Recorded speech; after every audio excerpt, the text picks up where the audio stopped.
ಶೀಘ್ರ ನೇಮಕಾತಿಗಾಗಿ ಹಾಗೂ ಕೆಪಿಎಸ್ಸಿಯಲ್ಲಿ ನಡೆದಿರ್ತಕ್ಕಂಥ ಹಗರಣಗಳ ತನಿಖೆಗಾಗಿ ಆಗ್ರಹಿಸಿ ಡಾಕ್ಟರ್ ಬಾಬಾ ಸಾಹೇಬ್ ಅಂಬೇಡ್ಕರ್ ಅವರ ಜನ್ಮದಿನದ ಅಂಗವಾಗಿ ಭೀಮಕ್ರಾಂತಿ ಡಾಕ್ಟರ್ ಬಾಬಾ ಸಾಹೇಬ್ ಅಂಬೇಡ್ಕರ್ ವಿಚಾರಧಾರೆಯಲ್ಲಿ, ಬಸವಣ್ಣವರ ವಿಚಾರಧಾರೆಯಲ್ಲಿ, ಗಾಂಧಿಯವರ ವಿಚಾರಧಾರೆಯಲ್ಲಿ ನಾವು ಧರಣಿ ಸತ್ಯಾಗ್ರಹವನ್ನು ಕೂತ್ಕೊಳ್ಳಿಕ್ಕೆ ಧಾರವಾಡದ ಜಯನಗರ ವೃತ್ತದಲ್ಲಿ ಅನುಮತಿಯನ್ನು ಕೇಳಿದ್ವಿ.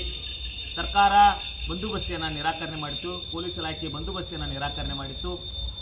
ಈ ಒಂದು ಧರಣಿ ಸತ್ಯಾಗ್ರಹವನ್ನು ಹತ್ತಿಕ್ಕಲಿಕ್ಕೆ ಏನು ನೇತೃತ್ವ ವಹಿಸಿಕೊಂಡಿರ್ತಕ್ಕಂಥ ಹಲವಾರು ಯುವ ಮುಖಂಡರ ಮೇಲೆ, ವಿದ್ಯಾರ್ಥಿ ಮುಖಂಡರ ಮೇಲೆ ನೋಟಿಸನ್ನು ಜಾರಿ ಮಾಡಿ ಭಯದ ವಾತಾವರಣವನ್ನು ಉಂಟು ಮಾಡಿದರು.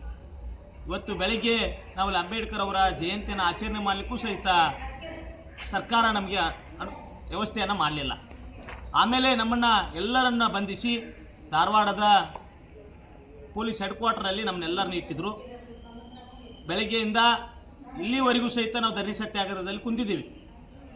ಶೀಘ್ರ ನೇಮಕಾತಿ ಆಗುವವರೆಗೂ ಸಹಿತ ಹಲವಾರು ರೀತಿಯಾಗಿರ್ತಕ್ಕಂಥ ಒತ್ತಡವನ್ನು ಹೇರಲಿಕ್ಕೆ ನಾವೆಲ್ಲ ಸಿದ್ಧರಾಗಿದ್ದೀವಿ. ಧರಣಿ ಸತ್ಯಾಗ್ರಹದ ಮೂಲಕವಾಗಿ ಸರ್ಕಾರವನ್ನು ಒತ್ತಾಯಿಸುವ ಕೆಲಸವನ್ನು ನಾವೆಲ್ಲ ಮಾಡಿದ್ದೀವಿ. ನಾಳೆ ಮತ್ತೆ ನಾವು ಹಲವಾರು ಮುಖಂಡರನ್ನ ಭೇಟಿಯಾಗಲಿದ್ದೀವಿ, ಸಭೆಯನ್ನು ಮಾಡಲಿದ್ದೀವಿ. ಆ ಸಭೆಯ ನಂತರ ರಾಜ್ಯ ಮಟ್ಟದಲ್ಲಿ ಸರ್ಕಾರದ ಗಮನವನ್ನು ಸೆಳೆಯಲಿಕ್ಕೆ ಯಾವ ರೀತಿಯಾಗಿರ್ತಕ್ಕಂಥ ಹೋರಾಟದ ರೂಪುರೇಷೆಗಳನ್ನ ಮಾಡಬೇಕು ಅಂತಕ್ಕಂಥ ಚಿಂತನೆಯನ್ನು ನಾವೆಲ್ಲ ಮುಖಂಡರು ಕೂತ್ಕೊಂಡು ಮಾಡ್ತೀವಿ.